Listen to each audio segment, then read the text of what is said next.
It's been a really fascinating. Thank you. I'm very lucky today because I've got Douglas Alexander, the Secretary of State for International Development, who's visited my constituency in Hove. First of all, we started off with the new offices of the AIDS Alliance in Davidall Road, which was absolutely tremendous. What we talked about in main was HIV, the combination of HIV and TB. Now we're here, actually, at Cornerstones Community Centre, and we've been talking to local charities.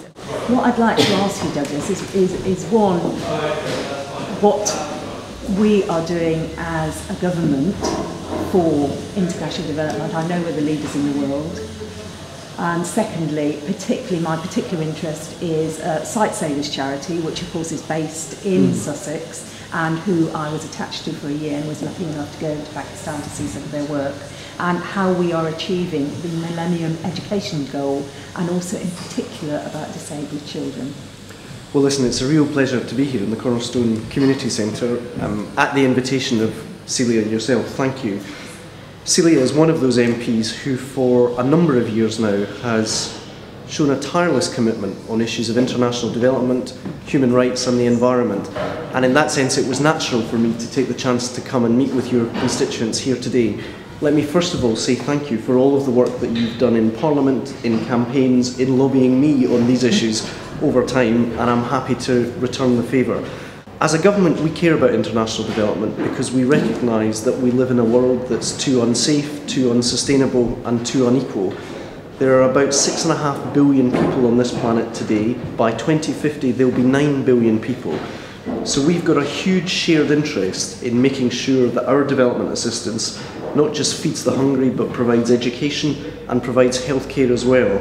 In just the last week I travelled to Ethiopia and saw for myself the difference that British taxpayers' money is making in providing food to people who are vulnerable to starvation, in providing healthcare to people who otherwise would have no healthcare at all, and who is now able to enjoy educational opportunity as a result of the money we put into schools and paying for teachers. I want to pay tribute to the work that you've done with Sight Savers because they're doing fabulous work right around the world in tackling some preventable diseases that blight and diminish the lives of people today. That reflects the fact that there's a job for all of us in international development. There's a job for committed and concerned citizens, for engaged and concerned members of Parliament, for a government that at a very fundamental level recognises its responsibilities to the international community, and also non-governmental organisations like Sight Savers and other charities who are working in this field. I give you my word that we're going to continue to work on these issues, but in return I would simply ask this: keep up the campaigning that you've been doing personally and that constituents here in Hove have engaged in for a number of years, because unless we have the support of the kind of church people that we met today, the support of the kind of charity workers who I've met here within Hove, then it will be difficult for us to be as influential in the future as we've managed to be in the past. And that working together is achieving extraordinary results. I could take you to schools where we've got children being educated today because of the difference that people in this community centre working with a concerned government has actually made. I could take you to the hospital I saw last week where, thanks to British money, people are getting the vaccinations that otherwise would be denied to them. So my final plea would be this, Celia: keep up the work, keep engaged, because the work we've got to do together in the future is even more important than the work we've done together in recent years. Thank you. Thank you, Douglas.